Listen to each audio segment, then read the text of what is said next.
Unbroken, healing through storytelling.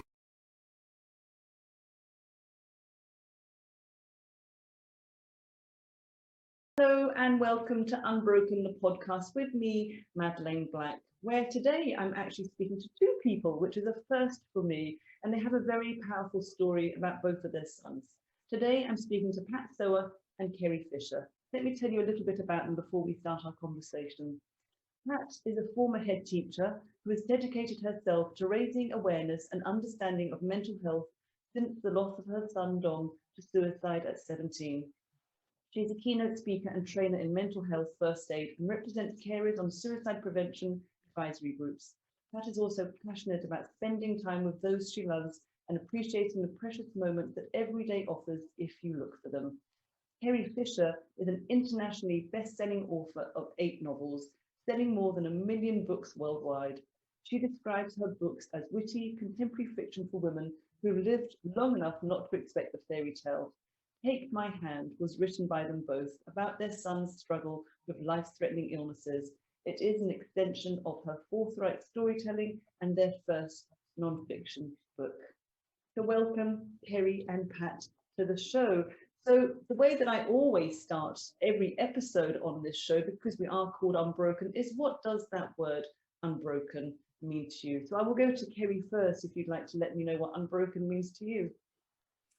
Well, that's a really good question. I think unbroken, so my son had cancer when he was 17. It came, he hadn't been ill, he just had a cough.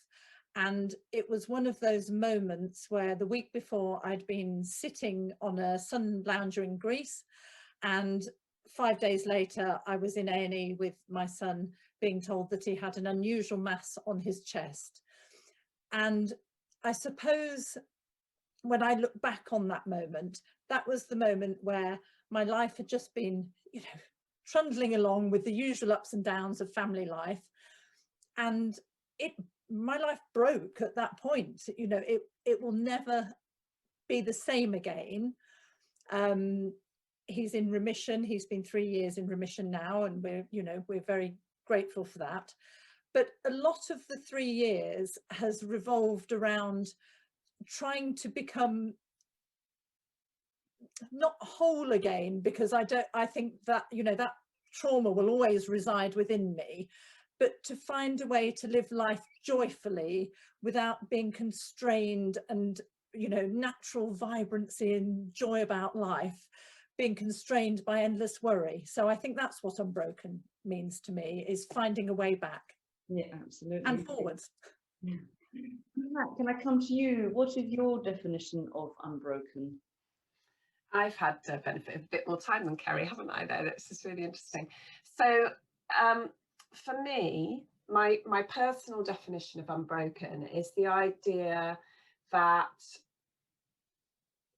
life's taken chunks out of me. And when Dom first died, I had a really strong, I can only call it an instinctive thought, probably built of everything I've learned over the years, that I didn't want to be a victim of that. And I've really resisted being in the victim seat. And so many people have said to me, this is the worst thing that could ever happen to you in your life. And my response to that is, don't lay that on me. Mm-hmm. So being unbroken for me is about saying that whatever happens, there's this core, and it's been rebuilt, the sort of Leonard Cohen quote that we used at Dom's funeral about where the cracks letting the light in, and trying to just believe that reforming is what's my unbroken part, the kind of core that's come out of it. Yeah, I love that Leonard Cohen quote as well. It's a brilliant one. So both of you really have experienced a part of motherhood that nobody would ever want to experience. Pat, can we stay with you, and you can tell us a little bit about the build up or the lead up to Dom's suicide? Yeah, I mean, there's a couple of things that are really important to say, aren't there? The first is that I can't do justice to that complexity in a really short piece. Yeah. There were some really large complicating factors, and I use buckaroo to describe it. They just all built up on Dom, and in the end, all the switches flicked the wrong way. but there are some things I wish I'd known. So I would say Dom had struggled in reality from about the age of 11 or 12. My parents died when he was 9 and then 10 in quick succession within a year, and then his final grandfather died a year later. I didn't understand the impact of that grief on him. And I also didn't understand at the time how deep in grief-induced depression I was. So I don't think I had much capacity as a mum at that point, and that's not a guilt point, that's just me looking back and seeing it. It's a lot of loss for both of you, isn't it? It's your parents. Massive. So that was a contributing factor, but there's also a family history of suicide, and I didn't know that that creates a risk factor in its own right. And I've actually since become really interested in intergenerational trauma. Jan's father was at Monte Cassino, Polish, all sorts of family history stuff. And I'm very interested in that. So there was that kind of stuff washing around. Dom knew about that family history. And then if you kind of pull that context in his own life, he came out as gay at 14. And at first that went brilliantly. He got loads and loads of support online. But I think he and we had an over-optimistic assumption that homophobic bullying was a thing of the past. Bullied, wasn't he? I remember reading. And he got badly bullied, really badly bullied. And I think, to be honest, I still don't know the full extent of that bullying. And it's been a part of me coming to terms with the fact that those people were acting out stuff that I don't understand, and I actually don't think they were doing it with that end in mind. But yeah, so he was bullied really badly. School didn't really respond to that very well. We didn't understand the extent of the damage it was causing. So all of those kind of things came together. And then that came to a head when he moved school for sixth form and had the best lower six ever. He said that was the best year of his life. So we had let our guard down a bit, having been very worried about him. But we'd been handling it on our own because we just didn't understand the scale of the problem. You know, I say quite often, if we'd understood how serious and complex that was, we'd have sought more help. But he was covering quite a lot of it, and he had lots of counterbalancing strong points, was talking about going off to university, was studying all his English lit books on holiday. You know, so you think, when I look at the photos of him reading those books, I think I wasn't thinking about suicide right then, because he was reading his English lit books on holiday.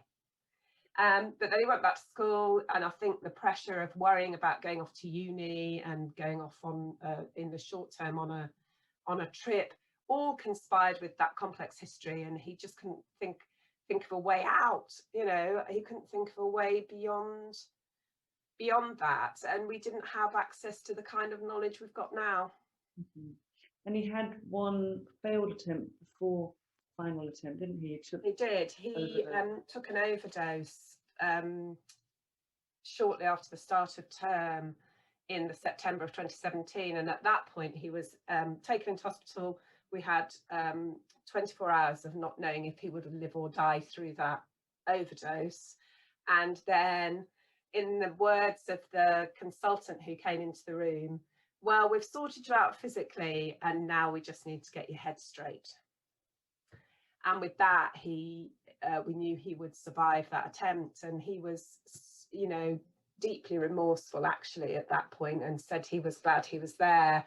And obviously we would have done anything to keep him with us. But he went under CAMS. He was 17, so he was in that slightly difficult. What CAMS is? It's children and adolescent mental health services. So he came under their crisis team, and they've started to sort of put him into a process of assessment and triage towards some treatment.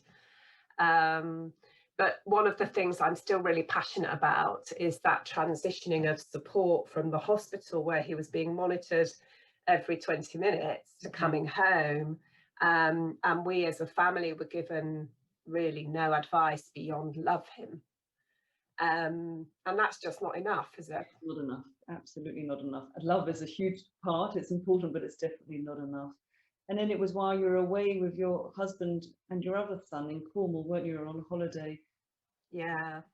And so Dom, we had a really precious 8 weeks together with Dom, and then we went, it was down to Cornwall where my other son lives, and we had a week down there just to kind of, actually it wasn't even a week, it was 4 days in the half term, just to get a change of air, because looking after Dom through that sort of rehabilitation, or trying just really for himself, it was like dealing with somebody in convalescence. That's how it felt to me as his mum, trying to get him a little bit stronger physically and emotionally, and he was having sort of weekly appointments with a counsellor at that point with the team at the mental health services.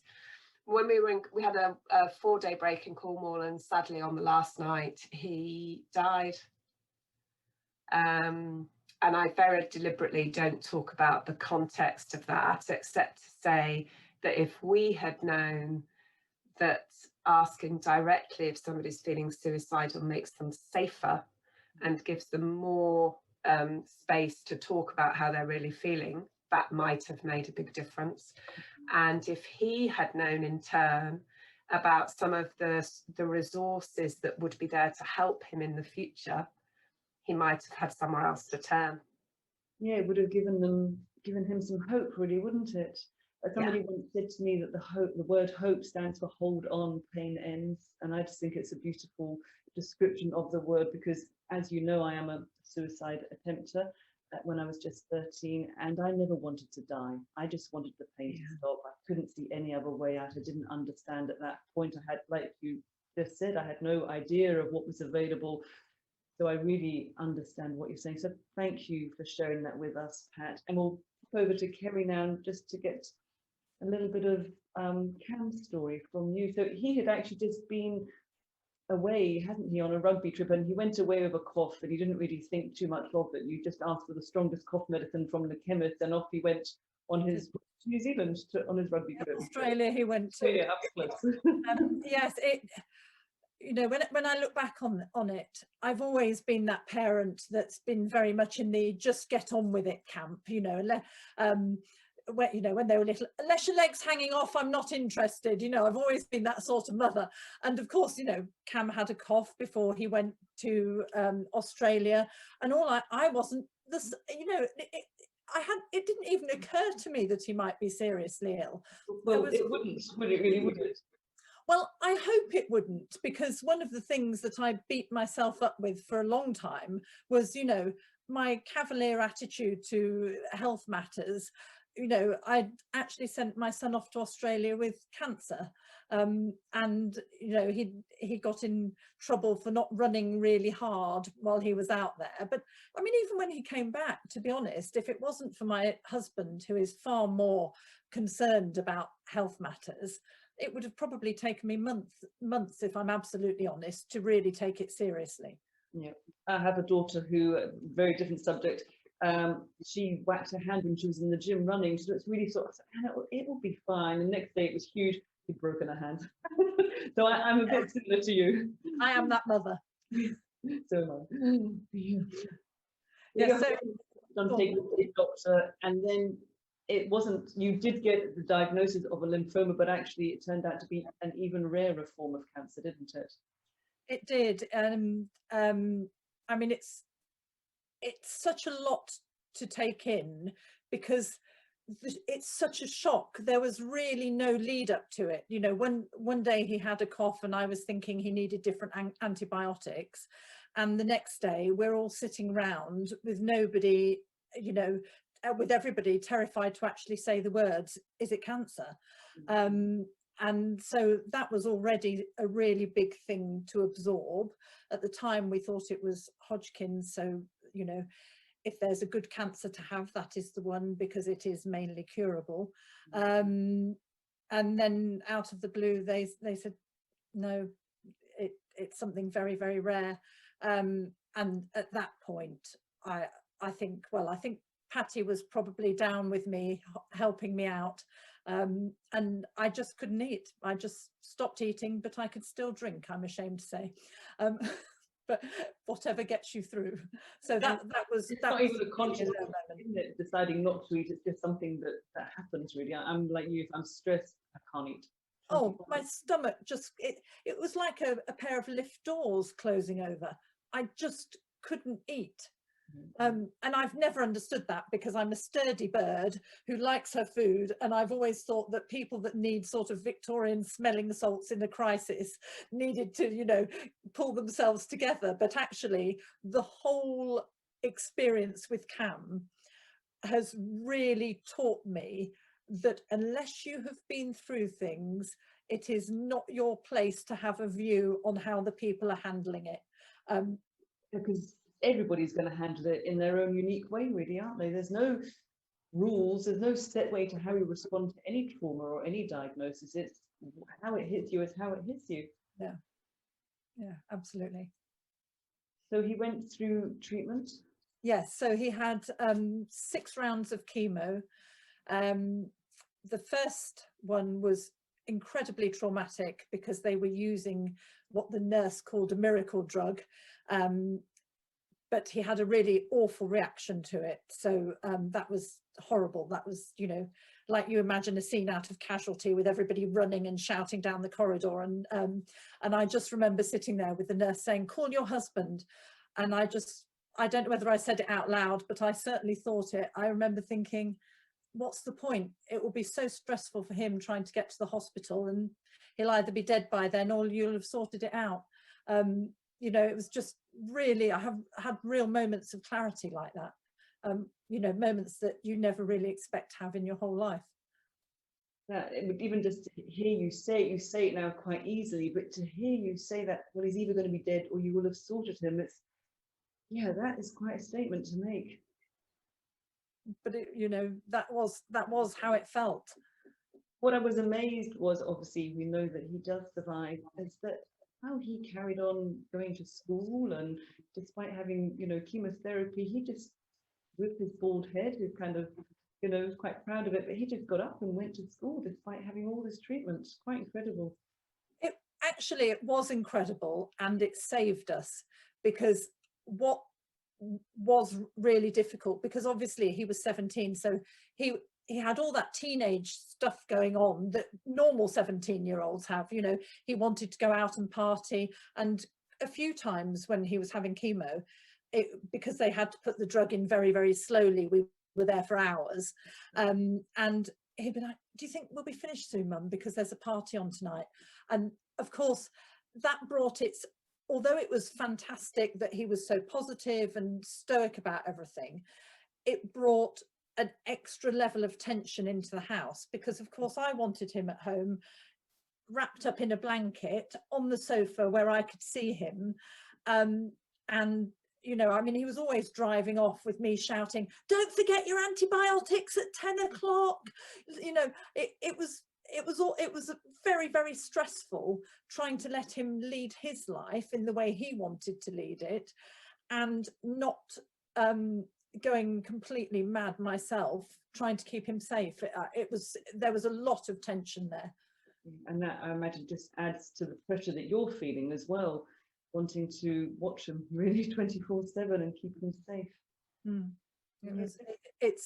And also the other thing that I really want to say to anybody who has been looking after an ill child is, you kind of imagine, you know, oh, if my son was ever seriously ill, I would live every day like it was the last. I would, you know, I would be creating these most amazing memories. What you're not taking into account when you're thinking like this before you're put to the test is you're under 50,000 times more stress than you would normally be.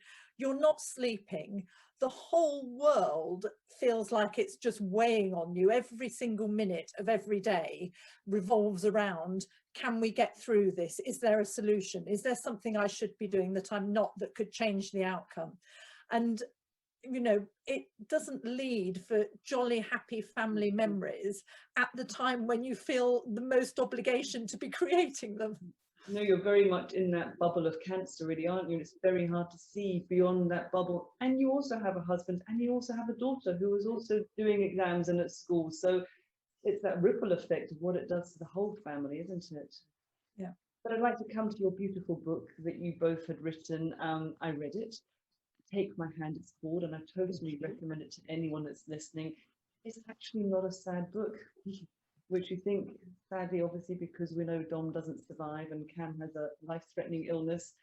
But it was a very uplifting book, and I also felt it was a very generous book because yes, you both shared your stories, but you also shared amazing practical information of ways that you could help anyone else that was in that situation. And also you shared your beautiful friendship from university days. How did you both decide to write this book? Who came up with the idea? Sweet, I'll go. So when we were, as you can tell because you've read it, we were messaging and chatting really at odd times, snatched in corridors. And I remember sitting freezing cold outside one day, and Kerry and I were cry laughing about something or another, probably because Cam was going in for chemo and Dom was going for yet another counselling session that didn't feel like it was really getting anywhere. I could see he wasn't enjoying it. And but we somehow managed to make ourselves cry laugh together about something. And I remember writing in a text to Kerry, God, if we ever get through to the other side of this, there'll be a book in it. And we talked and talked, we mentioned it on and off. And then obviously we went through the Dom dying, and I went into a huge sort of phase of shock and trauma, which I know you'll understand because I've seen you talk. And so I was swimming through that using my sort of mantra of retreat and restore, was nowhere near thinking about relaunching at that time.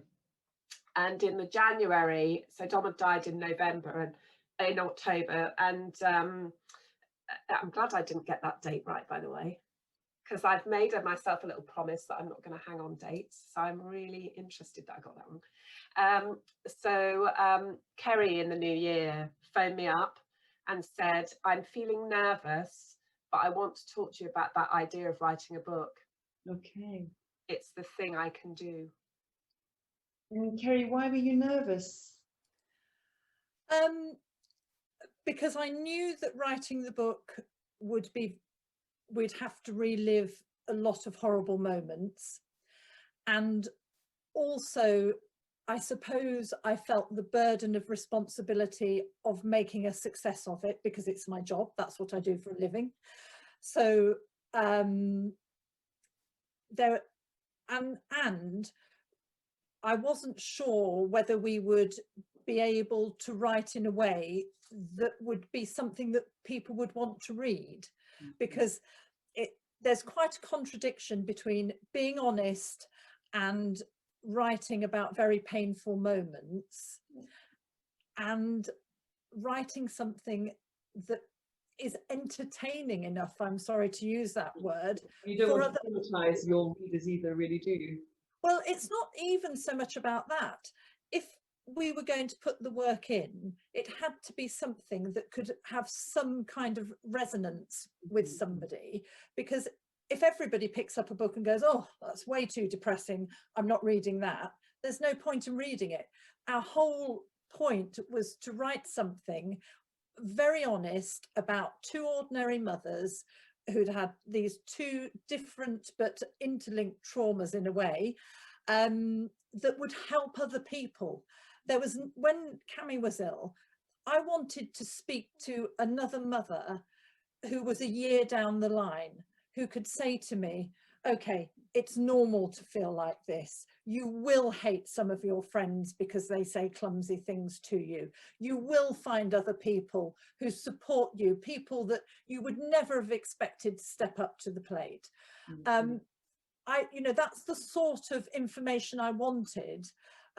Aside from all the medical information, it would have been lovely to know that there was a way out of this, that I wouldn't always feel this utterly wretched.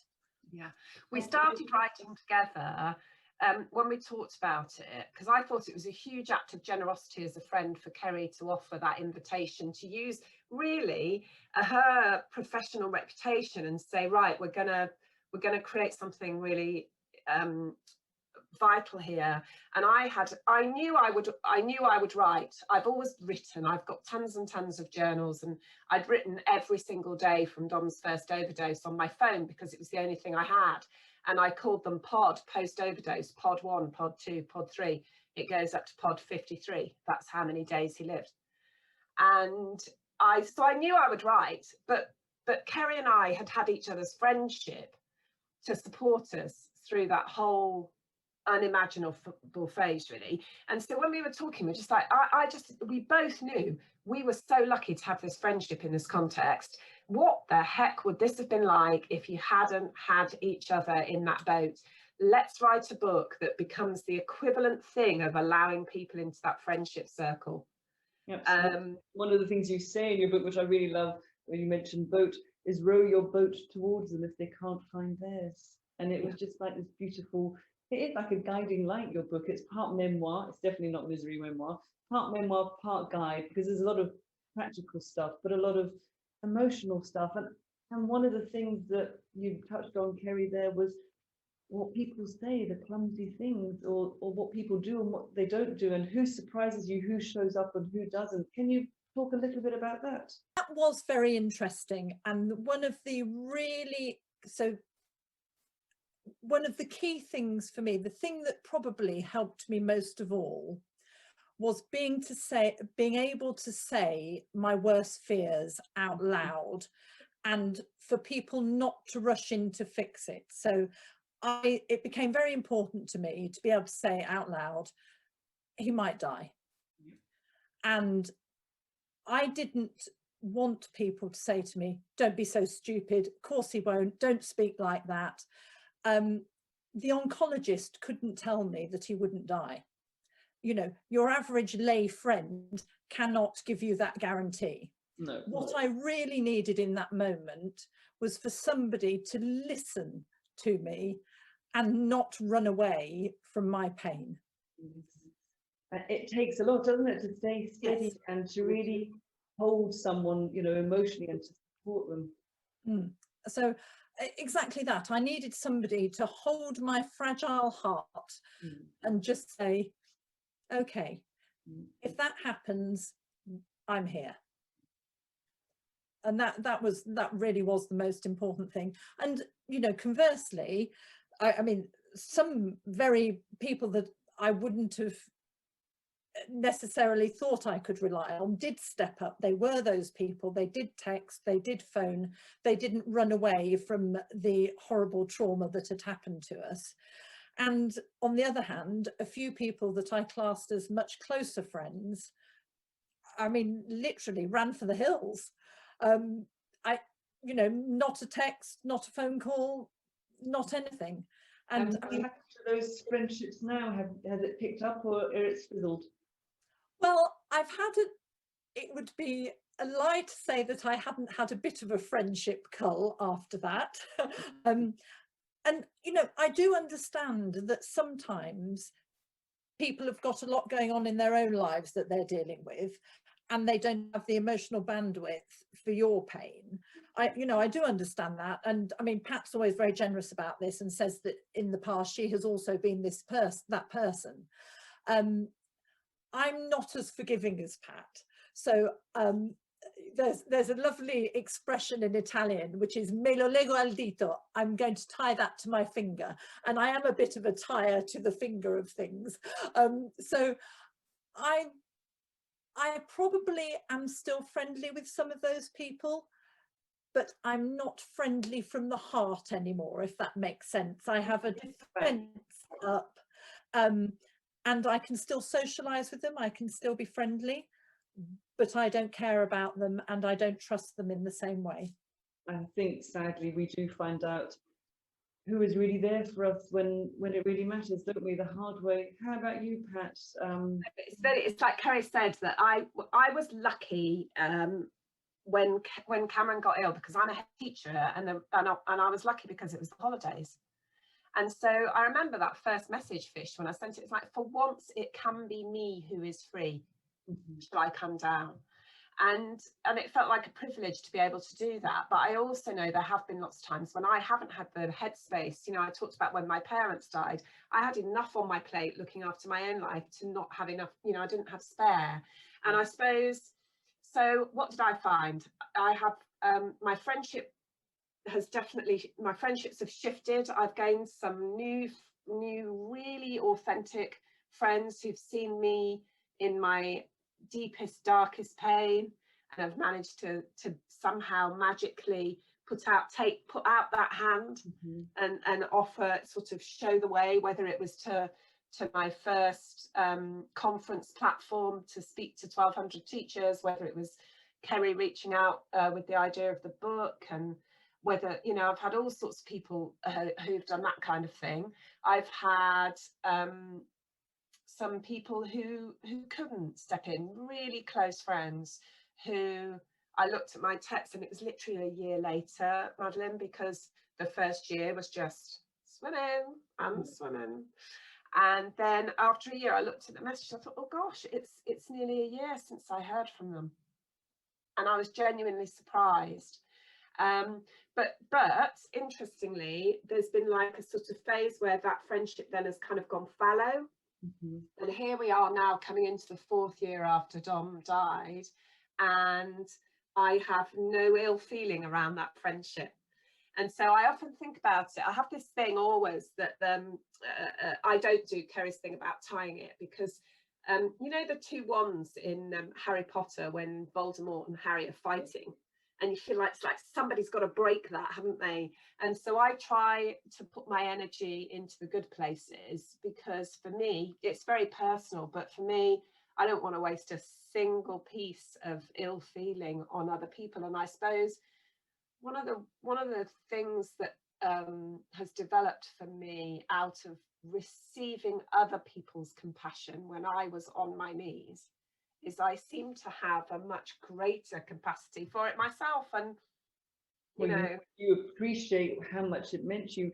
But I can understand people's awkwardness, because it's suicide, and he's 17, and what do you say? But I just think you can always just send a kiss and a text message, or thinking of you, or something. There's always some little thing you can do. But what was beautiful in your book as well was the generosity and the kindness of the people that did step up, who left you food in the garage, but then texted you to remind you that they'd left you food, so it didn't go off, you know, or people that just did all the practical things, because it's practical things that make the difference as well, isn't it? We need to, all the other stuff needs to be, you know, taken care of as well. Yeah, and I think for me, I mean, when we first came home from Cornwall, that journey was one of the strangest things ever, because I felt like we were literally closing a door on part of our relationship with Dom. And we came home and friends had filled the house with fairy lights and candles, and in fact, they made us laugh because they were draped over bits of furniture. And they said they'd spent about half an hour trying to position themselves in the house to look slightly casual, but were obviously really nervous. They didn't want to make us feel worse than we already did. But that's actually so beautiful. Actually, it makes me quite emotional listening to that. It's just beautiful, isn't it? Yeah, and of course we you know, because the minute one of them went, we're really nervous because we don't want to make you feel worse. That was it. That breaks the barrier of fear, and that's where all the, you know, the kind of love gets through. So my friendships are tighter in many ways. And then that's about honesty, isn't it? It's honesty with our friends, but also now you're being honest with the world and in raising awareness about mental health, because if we can be open and honest in our communication as the person that's suffering or the person that's caring for that person, it's going to make such a difference. Yeah, and that, for me, I'm really, really passionate about saying that we have like a national cultural stigma to deal with, which we trip over all the time, mixing up character with mental illness, you know, sort of assuming that if you had the strength and grit and resilience, you could pull your socks up. But it's not like that. You know, resilience is built through society's structures, not just through individuals. Really, when I woke up after my suicide attempt and not even knowing, you know, my stomach had been pumped, one of the nurses came up to me and wagged her finger in my face and told me off, and told me what a selfish girl I was. And I was already so ashamed. I was already really upset that I had survived, but I was so ashamed already. And I think looking back now, it didn't really help. No. No. I think thankfully we are gradually moving on from that point, and I This have was the late 1970s. about the changes. Yeah. So what differences would you like to make now in the world around mental health? What I'd really like to see is some very practical measures that show the government's culture has changed. I'd like to see the money being put where the mouth is, because I think the words on paper are starting to line up around mental health getting equal treatment, about understanding that there's a ton of really interesting compassion-based whole body therapy stuff, really exciting, innovative work going on. And, you know, this year, above all, we've seen what can happen when we put money and brain energy and passion into solving a problem.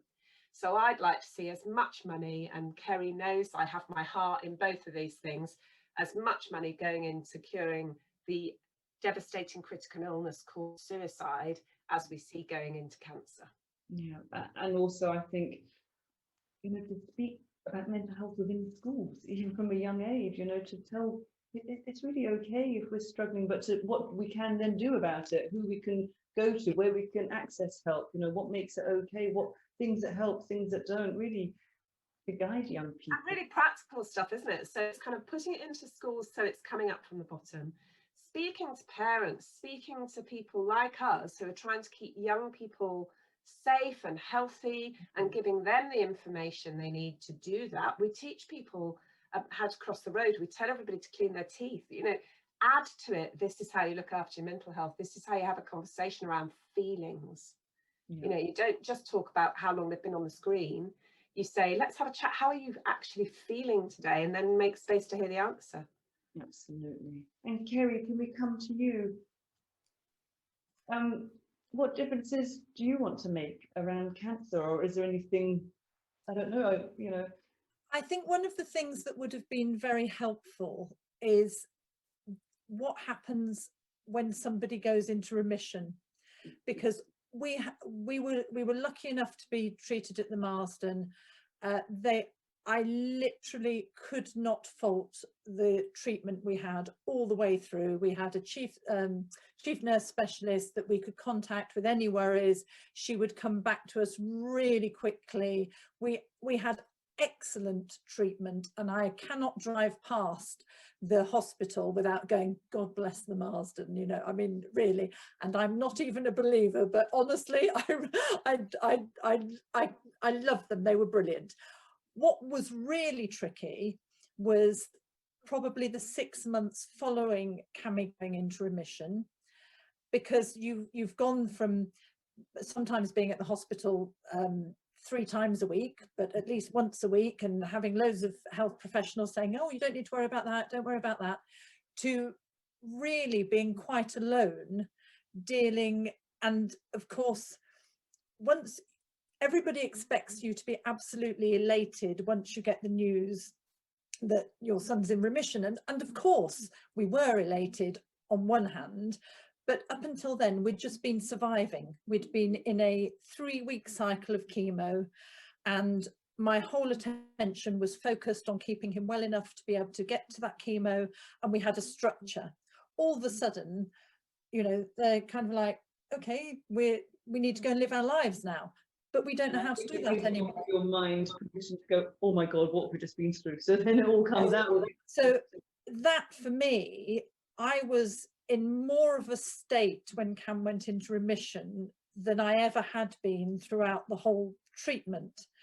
And of course, for him, he's had this whole death sentence sort of lifted off him, so he has a reaction to that. In the meantime, my poor daughter, I haven't looked at her in 4 or 5 months, and you know, she's doing her GCSEs, she needs my attention, and that was a really, really tricky period. And I wish that I'd been better prepared for dealing with my own emotions as well as everybody else's, and that we'd had more of a structure, or even that I didn't even know what to expect. because we were ridiculously naive. We thought we'd march out the hospital, well, hey, back to normal life, everything's okay. And the absolute opposite was true. It was a very, very testing time. Cam was quite angry, and we had a lot to deal with in that 6 months that really nearly broke me more than when he first got the diagnosis. Yeah. So can I ask you both, as we're kind of coming to the end here, what are the things that really helped you to get you through? Obviously, we know your fantastic friendship, which I read about, which is just brilliant. It's so uplifting. But what are the things that really helped you? And what advice would you give to anyone else that's going through something similar? I have different things, don't I? Because I have different sections. I think when Dom was ill, my advice would be stick your pride firmly in the bottom drawer of the cupboard where it belongs and go and get some help. I've spoken probably every week in the last 2 years, Madeline, to families who are terrified for the safety of their children and don't know where to turn. And the fear of saying it out loud as if that's going to make it happen. And so my advice would be, get out there really fast and blurt it out to somebody. And I speak to professionals a lot. I'm on a call this afternoon with professionals to say, never underestimate the terror the parents are going through alongside it. And you might need to sit next to a friend and say, let's phone this helpline, let's phone Papyrus together. And I'm going to say the first sentence. I'm going to tell them that you're worried about your child, and then they're going to pick it up from there. I really wish somebody had done that for me. So that's the advice I would give to people. It is really scary, but none of it's as awful as dealing with the consequences if you don't get help as early as possible. And I say that lovingly to myself, because I got help as early as I possibly could. I can only live with what I knew then, not what I know now. And then as a mum who has survived losing a child, my honest advice is to take it seriously, but to do it hopefully. Your love for your child will still be there, and my relationship with Tom is still there. Yeah, love never dies, does it? No. And just to to see it, I think the best advice I was given when I was waiting for it to be better, and somebody said to me, you might be waiting a long time, why don't you see it as work in progress and just take the good stuff when it comes and deal with the bad stuff when that comes. And that's been brilliant for me, because it's allowed me to live as fully as possible rather than going to meet the trouble and flagging it in. Yeah, and it's really important for people to hear that the good times still happen, that your life is not over. So it's a really positive place. Yeah, that hope really does matter. Yeah, thank you. And Kerry, what really helped you, or what advice would you give to anyone else that you wish you had known? My biggest piece of advice is step away from Google. So very unlike me, because I am an eternal picker of information, and when Cammy was ill, I never Googled anything once, because it's so distressing. There's so much information out there. I think listen to your oncologist and just be interested in what they are telling you about the information that is specific to your child. It is distressing enough. You don't need to go and find 55,000 other things that you can worry about. The only time I did look at Google was when Cammy had Googled something and was, all white-faced about his chances of survival. And then I did look at it, and we looked at it together, and we talked through whether it was relevant to him because he was young and otherwise fit and all the rest of it. So that would be my number one piece of advice. But just stay focused on whatever the cycle is, and don't think, don't distress yourself with imaginings about what might or might not happen in the future. Just stay focused on the next step, hopefully getting you towards remission. And then on a personal level, at the time I had a dog, and I found having the dog and walking every day, noticing the change in the seasons, because Cammy was ill in the summer initially, and I couldn't believe the sun was still shining. I found it an absolute affront to my being that the world was still turning and that the sun was still coming out. But actually, over time, going out every single morning, whether I wanted to or not, noticing a bit of nature, taking time to just step away from everything else that was happening. I mean, it sounds flaky, but listening to the bird song, seeing the daffodils come through, all those things, that connection with nature. And we've seen this in lockdown, you know, it did have a real calming effect on me. It's about staying grounded, really, isn't it? And trying to be as much as you possibly can in that moment. I completely failed to mention laughter, which I have to say has journeyed with us practically through the whole thing. Yeah, yeah, it has. And indeed, there was a lot of laughs in your book. You could hear that, especially in your messages to each other. A lot of black humour as well, dark humour. But yeah, a day without laughter is a day wasted, really, isn't it? Yeah. It is. I just want to thank you both for taking the time to coming to speak to me today on Unbroken. It's been really, really good to speak to you, and anyone that's listening. It is tough in places, the book, but it is beautiful. It's about a journey of friendship. So please take a moment and read Take My Hand. It's fantastic. So thank you both. Thank you very much. Thank you. Unbroken, healing through storytelling.